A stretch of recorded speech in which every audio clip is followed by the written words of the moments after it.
안녕하세요. 데일리 수치 이슈. 오늘은 쉐보론, 델타, 롤스로이스, 쉘, 지속가능 항공연료 도입 위에 뭉친다입니다. 바이오매스 원료로 생산되는 지속가능 항공연료는 기존 연료에 비해 탄소 배출량이 약 80% 적지만 가격은 2에서 5배 비싸 그동안 SAF의 실제 보급률은 매우 저조했습니다. 적절한 기반시설 및 공급망 부족, 기존 연료와의 혼합 등 여러 이슈로 인해 SAF는 전세계 항공편의 1% 미만가량 사용되었습니다. 하지만 상황이 바뀌고 있는데요. 전세계 항공산업은 최근 탄소 중립을 실현하라는 압력을 받기 시작하면서 SAF 도입에 적극 나서기 시작했습니다. 지난 4월 유럽연합 집행위원회는 SAF 혼합 비율을 2025년 2%, 2030년 5%에서 2035년 20%, 2040년 32%, 2050년 63%로 증가폭을 확대한다는 계획을 발표했습니다.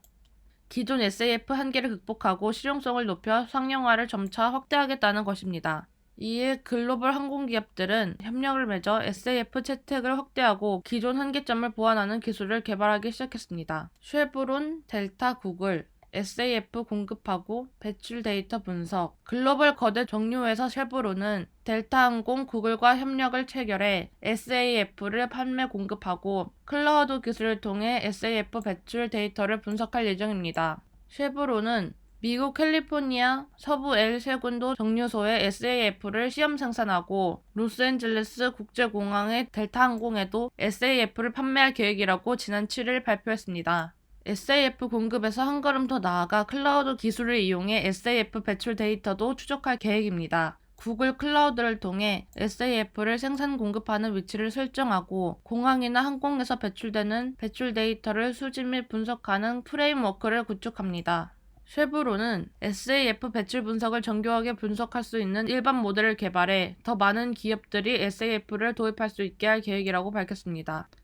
델타의 지속가능성 관리 책임자인 아멜리아 데루카는 2030년까지 제트 원료의 10%를 SAF로 교체하겠다는 약속에 따라 SAF를 확대 사용하고 배출 관련 데이터를 분석 및 공시할 것이라고 말했습니다. 쉐보론 미주 연료 윤활유 회사 사장 앤디 월즈는 이번 협력은 SAF 시범 프로그램을 통해 바이오 공급 원료를 안정적으로 공급하고자 한다며 SAF 생산과 공급으로 인한 배출량을 이해함으로써 탄소 감축 목표를 조율하고 실현해 나갈 것이라고 설명했습니다. 다음은 롤스로이스 쉘 100% SAF 연료 기반 항공기 운행 시험입니다. 영국의 항공기 엔진 제조기업 롤스로이스는 항공산업의 탄소 감축을 지원하고 2050년까지 순제로 배출을 달성하기 위해 정유사인 로얄 더치쉘과 양해각서를 체결했습니다.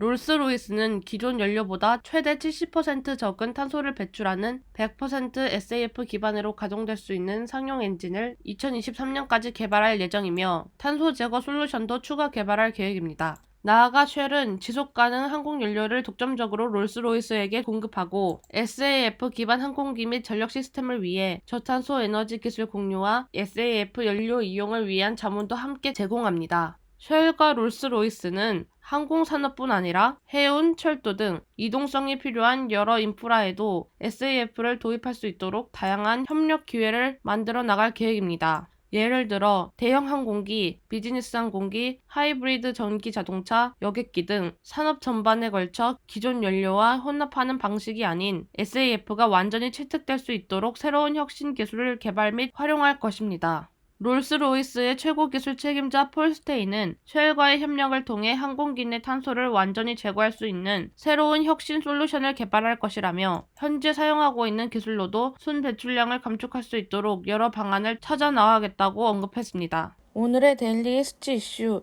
여기까지 하겠습니다. 감사합니다.